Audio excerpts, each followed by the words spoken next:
Robert W. Bridle Jr., ENCSS. Always had a good time. As I said, I spent 21 years in. I was in Guam. I spent 2 years there. I was in San Diego. I was up and down both coasts. Went to Cuba once on a submarine out of Key West. Did a lot of traveling. We did the old diesel boats could go into a lot of the ports, so we did a lot of Go Navy type stuff. Well, I retired in '86, and I retired on the 1st of November, if I remember right, and went home, and by the end of November, my wife was worried because I didn't have a job yet. So she talked to my uncle, and he said, well, he can work with me. He had a construction company. So I worked for him for about 5 years. I'd worked with him when I was in high school putting acoustical ceilings in. And he'd gone in the fire department. He was a fireman for probably 8 or 9 years, and he was doing construction, decided he would go in that, and he went into that full time. He built a lot of houses and stuff, so I worked with him for 5, 6 years. And then in '91 or so, there was a recession up in New Hampshire. They closed the Air Force Base, and there wasn't much work, so the first year he closed up for 2 months, and we both came down to Florida in the motorhomes. And the next year, and then when we got back that year, there was, I'd say,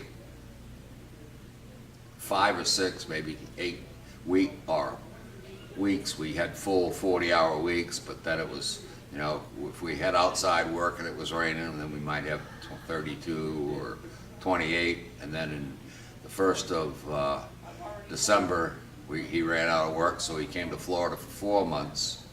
And I went and collected unemployment for about 3 weeks and said, hey, this is rotten. I got $144 a week. So I asked the veterans up, have you got anybody that's hiring? And he says, yeah, I got this company. He says, they're not too good. He says, I send 20 people over and 18 of them quit the first day. I says, oh, that's for me. I worked for him for 25 years. It was called Wilson 5 Service Company, and they do building maintenance and janitorial and mechanical, and they also did grounds and that stuff, and that's where the people were going. They were coming out of factories, and they'd put them on working on mowing lawns, and they didn't like that, so they'd quit. Luckily, I got hired, and I was over at Hewlett-Packard in Stratham, New Hampshire, and I was on maintenance, and I think I was getting $8 an hour, which was a couple dollars an hour less than I've been making with my uncle. And I worked there, and they found out I could. One day there was a kid named Leon, and he says, hey, come up and help me with the air conditioning. He says, I'll teach you all about them. I said, I already know about them. I went to air conditioning refrigeration school in the Navy. And about a month later, they called up and says, hey, you want to go over and work at the airport?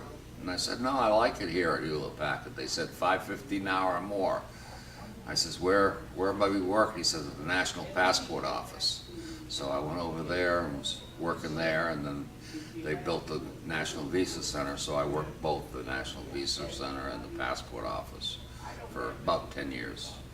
And the company I worked for, it was all over the place. I worked, after they lost the Passport Office and Visa Center, I worked in the Kennedy Library, the FDR Presidential Library, the Worcester Federal Courthouse, Springfield, I worked in the courthouse there for a month. Austin, Texas, I was there for a month. I was the fill-in because I had a motorhome and I could go someplace and it was cheaper for them. Key West, I worked there on and off for 9 years as the fill-in mechanic.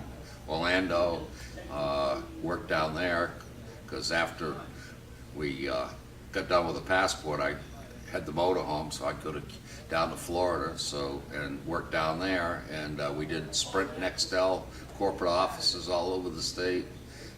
Stores, we'd go in and check them, do the air conditioner once a month, go down and do the bathrooms, lights, all that sort of stuff, and travel.